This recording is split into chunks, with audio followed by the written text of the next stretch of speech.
Ano kaya ang gagawin ni Jesus?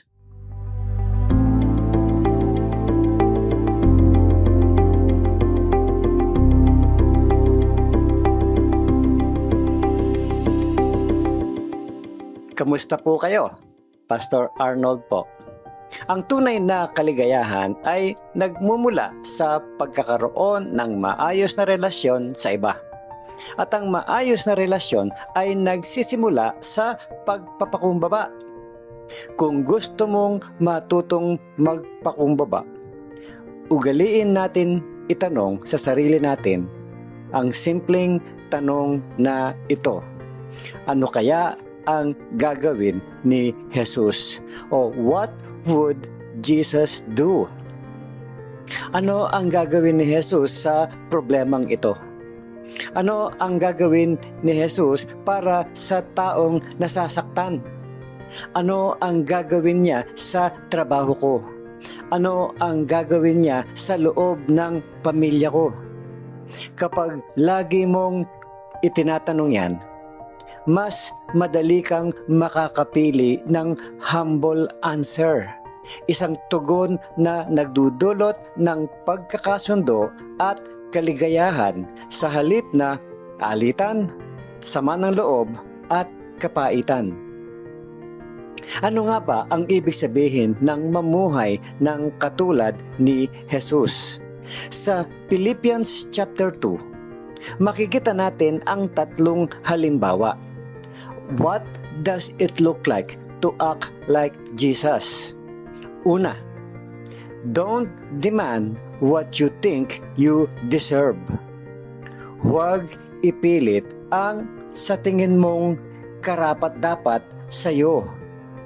Ang sabi po sa Philippians 2 verse 6, though He was God, He did not think of equality with God as something to cling to.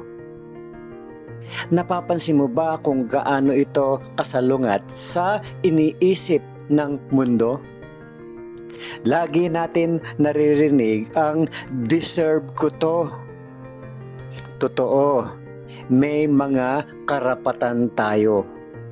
Pero may mas mabuting paraan para matugunan ang ating mga pangangailangan kesa lagi natin ipinaglalaban ang ating karapatan.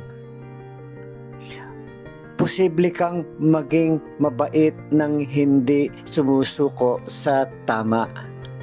At maari kang maging maunawain nang hindi nagiging mapilit. Pangalawa, look for ways that you can serve. Humanap ng mga paraan para makapaglingkod. Instead, He gave up His divine privilege. He took the humble position of a slave and was born as human being. Philippians 2 verse 7 ng New Living Translation. Kung gusto mong maging katulad ni Jesus, kailangan mong matutong maglingkod. Ang paglilingkod ay isang ugaling pwedeng i-develop.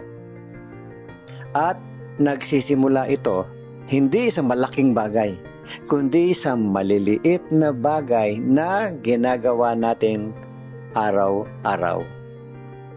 Araw-araw ay sinusubok ng Diyos ang ating pagpapakumbaba sa maliliit na pagkakataon.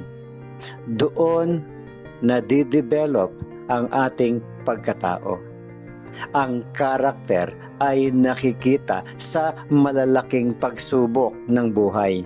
Pero nabubuo ito sa maliliit na desisyon ginagawa natin araw-araw. At ang pangatlo, do what is right even when it is painful. Gawin ang tama kahit mahirap.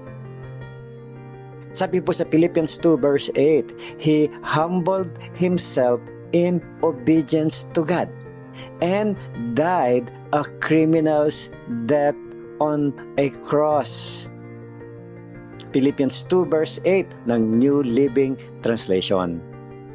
Yan ang ibig sabihin ng pagiging katulad ni Jesus. Ano ang ginawa ni Jesus kahit napakahirap at napakasakit? Hindi niya pinaglaban ang kanyang karapatan. Pinili niyang maglingkod at nanatili siyang masunurin sa Ama hanggang sa kamatayan sa krus. Si Jesus ang pinakamagandang halimbawa ng tunay na pagpapakumbaba. Dahil sa kanyang pagpapakumbaba, pinarangalan siya ng Diyos ng higit sa lahat. Ganon din ang ginagawa ng Diyos sa mga sumusunod sa halimbawa ni Jesus.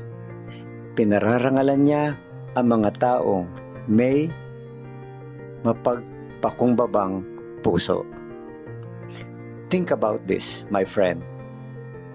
What are some ways you can be tender without surrender, or understanding without demanding in a relationship? Paano ka magiging maunawain nang hindi nagiging mapilit sa isang relasyon? Pag-isipan mo yan. Pangalawa, think about this. How have you seen God honor humility in your life or in someone else? Kailan mo nakita na pinagpala o pinarangalan ng Diyos ang isang taong mapagpakumbaba? At panghuli, think about this. How can you serve someone today without being asked? Sino ang maari mong paglingkuran ngayon kahit hindi ka hinihingan ng tulong? Muli po, ito si Pastor Arnold Adriano. At ang encouragement na ito ay hatid sa inyo ng Malabon Community Church. Have a great day, my friend, at sa araw na ito, piliin nating magtiwala sa Diyos na may hawak ng lahat.